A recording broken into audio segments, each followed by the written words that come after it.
Энэ болон эх оноос хэрэгжиж эхлэх хүүхэд харах үйлчилгээний төвийн жишг загвар. Энд харагдж байгаачлан иргэд хүүхэд харах төв байгуулахын тулд заавал өндөр өртөгтэй дээд зэрэглэлийн байшин барилга барьж тогтжуулах шаардлагагүй. Гол нь хүүхдийн сурах хөгжих орчин бүрдүүлсэн ариун цэврийн шаардлага хангасан орчин байх ёстой. Харин багш өөрөө 7-оос 14 хоногийн сургалтанд хамрагдаж нэг багш дээд тал нь 5 хүүхдийг л харах ёстой. Хүүхэд харсны цалин гэж тухайн багшид улсаас 450-аас 500 мянган төгрөг олгоно. Харин хүүхдийн хоолны зардал бусад зүйлсийг эцэг эхчүүд өөрсдөө даах юм аа. Сар болгон эцэг эхчүүдийг 50-аас 80 мянган төгрөг гаргахад бол яг энэ үйл ажиллагаагаар бүрэн явуулах боломжтой байсан.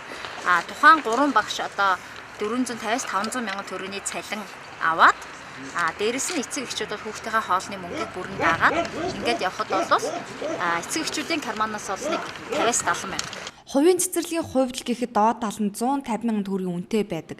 Харин улсын цэцэрлэгт хүүхдэд хамруулах боломжгүй гэх мэтчлэн эм шалтгаантай учраас хүүхэд харах үйлчилгээг ийм байдлаар шийдвэрлэх зөв алхам гэж үзэж байна. Харин энэ ажлыг хэрэгжүүлэхэд хэдэн төгрөгийг төсвөлсөн бэ? 2016 оны төсөвдөр бид нэр 50 тэрбум төгрөгийг суулгаад сангийн яамн дээр хасагдж байгаад өнөөдрийн байдлаар бол 42 тэрбум төгрөгийг сангийн яамн дээр одоо улсын хурлд оруулахаар бэлтгэсэн байж байгаа.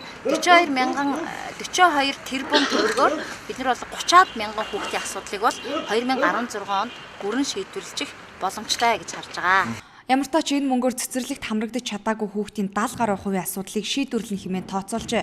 Одоогор хүүхэд харах үйлчилгээ эрхлэх багш нарын сургалтын хөтөлбөрийг хүн ам хөгжил нийгмийн хамгааллын яам, боловсрал соёл шинжлэх ухааны яамд боловсруулж байгаа юм байна. Энэ хөтөлбөрийг 1-р сарын 1 гэхэд бэлэн болгож танилцуулаад багш нарыг 7-оос 14 хоногийн хугацаанд бэлтгэнэ.